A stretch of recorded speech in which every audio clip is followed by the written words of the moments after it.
Hi, we're here with Michelle Bridges, and I want to thank you for coming today. Thank you for having me. And we're going to be talking about your son, Brandon Bridges, who unfortunately we lost him about 4 years ago. Yes. And, we always want to be able to really talk about the person, right, and what they meant. And so tell us a little bit about Brandon and what he meant to you and his life. Brandon was Brandon. He was a very special person to everyone, especially me. I grew up with Brandon. He was my first child. He was my best friend. He was a brother, a father, an uncle.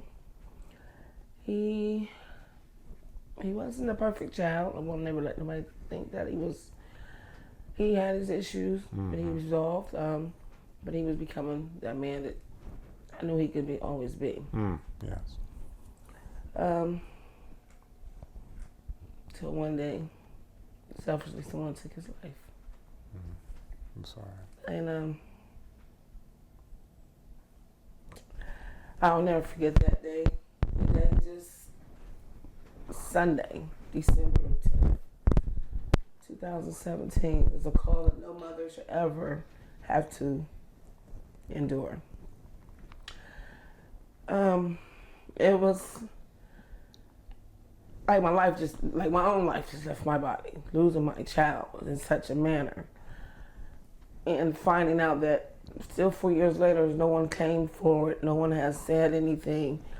And the one thing I asked the detectives to do was to make sure that he would not just be a statistic, that he would be somebody's son, brother, uncle, father.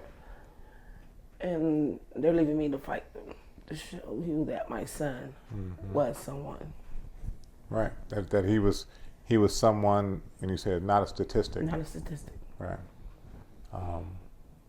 How did what went through your mind, that day of hearing of this, and then about even more of the specific, I understand that there was...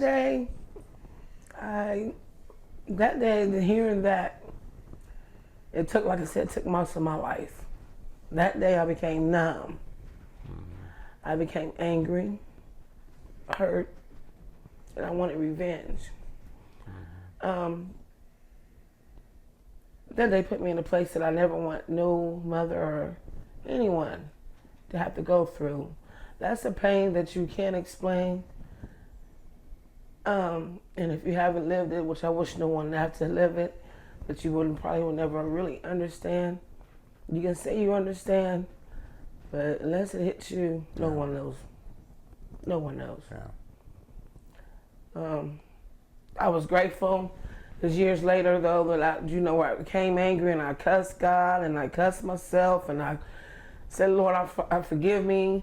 I was just angry, but I need something or someone. I just wanted to lash out at anything. It was just so hard, but that's when I became involved with MOMCC. And my founder is awesome. She's awesome.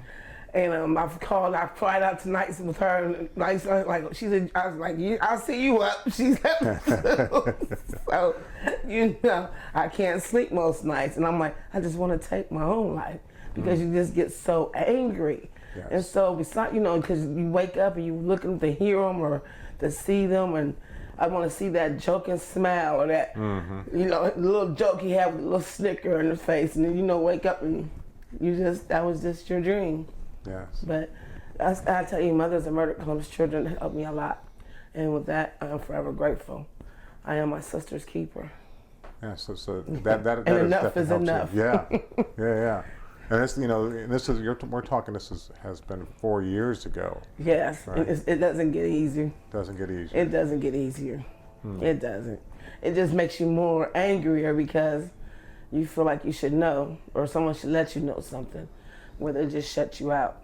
And now, like I said, now I'm fighting, and I will die trying to figure out what happened to my child. Yeah, we need somebody to come forward. Somebody has to come forward someone knows something, they know it, they seen it, say something. You know, because it could be theirs. It could very well be their brother, their sister, their uncle, their cousins, anyone in their family. Yeah. It could be theirs. I can't live with it, so I don't know how they could sleep over it. Yeah. Now you had mentioned that you two grew up together. Yes, we did. Well, what do you mean by that? Well, I had him when I was 15. Oh wow. Okay. I had him when I was 15. And through those years, I mean, I won't say it was perfect, but it was perfect for us. And as we got older, the wiser we became together. And I was like, I used to call him my dad. He'd say something like, "Okay, Mick, now you." I said, "All right, Dad," you know. But he was my lean on. You know, he's my best friend. Yeah. And I would never see him again. That just hurts. Just one more touch, you know, kiss, one look, one smile. Right. That you can't get anymore. So it's in my head. Right. So, you know, you said that it was tough afterwards, and even to today, it's Absolutely, it's still especially tough. around this time of year, the holidays. I just want to be by myself. But you know, he has children and he has nieces that love him, and he has brothers and sisters that, you know. So you just have to put, like I do, just have to wear that face and be strong, be tough. You have to be selfless sometimes. Even as hard as it is, and after that day is done, I just back into my shell and I just cry, or I just don't want to be bothered. Give me a minute.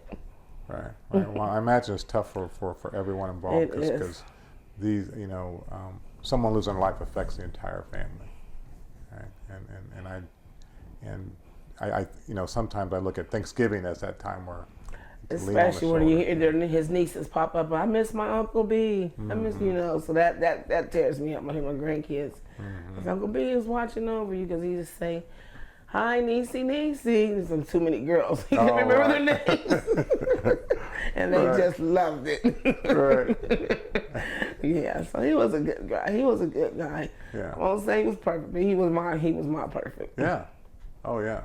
He was our perfect. You were all, I guess, almost like brother and sister. Yeah, because, pretty you know, much. Pretty much. Right. Yes. Right. Well, you know, I'm so glad though that we've had this opportunity to speak, but it's also, I think, brings us to where, you know, we want to make sure that he's not a statistic, he's not a number, but he's a person, a living human being that you know, maybe didn't make all the right choices, but was an amazing person to family. Yes. From what I'm hearing from you, and that you know, the family, you know, has struggled without him, but he, like you said, he's always watching over. He's always watching over us. He's my angel. Yeah. He was my blessing. Now he's my angel. Right. Always looking over. Always looking over us. Yes, definitely. So, thank you again for being here and telling your story. Right. Okay. Thank you. Because that's what makes the difference. Absolutely. All right, and I'm praying for you and the family, and also for someone to step up. Yes. Yes. You know, See something, say something. definitely. Enough is enough.